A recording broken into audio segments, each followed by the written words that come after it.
Hi friends, இப்போ நீங்கள் கறி வாங்கினீங்கன்னா வாங்கி அன்றைக்கி அதை அடுத்த நாள் அப்படி யூஸ் பண்ணிடுவீங்க. ஆனால் நீங்கள் வாங்கின கறியை ஒரு ப்ராசஸ் பண்ணி அதை ஒரு வருஷத்துக்கு கூட நீங்கள் கெடாமல் யூஸ் பண்ண முடியும். வெளிநாட்டிலலாம் நீங்கள் போகிறவங்க மேக்ஸிமம் இந்த மாதிரி கறி வாங்கி உப்பு கண்டம் மாதிரி பண்ணி அதை அங்கே கொண்டு போய் கூட யூஸ் பண்ணலாம்.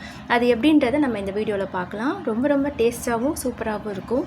இதுக்கு நம்ம மட்டன் 3 கிலோ மட்டன் வந்து எடுத்துக்கலாம். 3 கிலோ மட்டன். அந்த கறி எப்படி எடுக்கணும்னா கொஞ்சம் கெட்டி கறியாக எடுக்கணும். ரொம்ப சாஃப்டாக கொலக்கொலன்னு இருக்கிற மாதிரி கறி எடுக்காமல் கொஞ்சம் கெட்டி கறியாக எடுத்துக்கிட்டிங்கன்னா ரொம்ப நல்லாயிருக்கும். அதுக்கு 3 டீஸ்பூன் அளவு மஞ்சத்தூள் ஆட் பண்ணிவிட்டு 3 கிலோ கறிக்கு நான் சொல்கிற அளவெல்லாம் 3 கிலோ கறிக்கு. அடுத்தது மிளகு சீரகத்தூள் வந்து 3 டீஸ்பூன் மிளகு சீரகத்தூள். அதாவது நீங்கள் மிளகு சீரகத்தை மிக்சியில் நுணுக்கணும். மிளகு 4 பங்குனா சீரகம் வந்து 3 பங்கு அப்படி போட்டு நுணுக்கி அதிலிருந்து 3 டீஸ்பூன் அளவு மிளகு சீரகத்தூளை இப்போ ஆட் பண்ணிக்கலாம். நல்லா மிக்ஸ் பண்ணி விட்டுறணும். அப்போ தான் அது நல்லா எல்லா கறியிலையும் படும். மிளகாத்தூள் 1 டீஸ்பூன் அளவு மிளகாத்தூள் போட்டுட்டு 3 டீஸ்பூன் அளவு உப்பு 3 டீஸ்பூன் உப்பு போட்டுட்டு நல்லா மிக்ஸ் பண்ணிடணும். அப்புறம் முக்கியமானது கறியை கழுவணும்னு தேவையில்ல. ஃப்ரெஷ்ஷான கறி தான், அதை அப்படியே எடுத்து இது எல்லாத்தையும் போட்டு மிக்ஸ் பண்ணுங்க. ஏன்னா வெயிலில் தான் காய வைக்க போகிறோம். தண்ணீர் விட்டு கழுவக்கூடாது, கழுவுனா கெடும். கறி எல்லா கறியிலையும் படணும், ஈவனாக படணும். அது மாதிரி நல்லா மிக்ஸ் பண்ணிவிட்டு அதுக்கப்புறம் கோர்க்க ஆரம்பிக்கலாம்.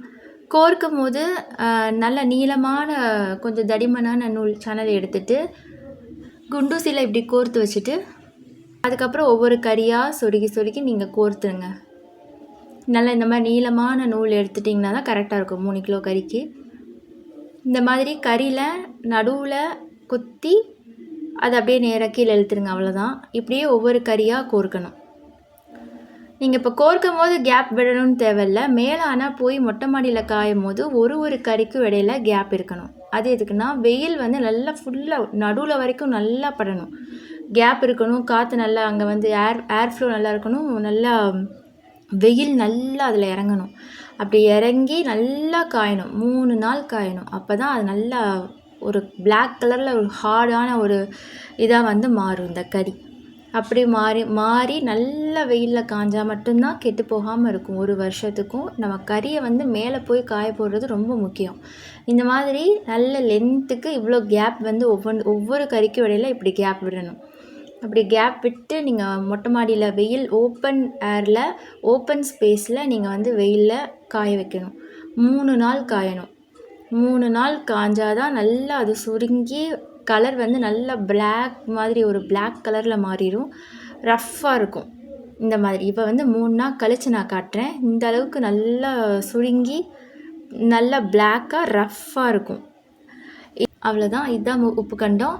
இது நூல்லேருந்து எடுத்துகிட்டு நீங்கள் என்றைக்கு யூஸ் பண்ண போகிறீங்களோ அன்றைக்கி நல்லா ஒன்றா தட்டி அப்படி பொரித்து யூஸ் பண்ணிங்கன்னா நல்லாயிருக்கும். இதை நல்லா மூடி போட்டு ஏர்டைட்டாக கண்டெய்னரில் வச்சு ஃப்ரிட்ஜில் 1 வருஷம் வரைக்கும் கூட வச்சு யூஸ் பண்ணலாம். தேங்க்ஸ் ஃபார் வாட்சிங்.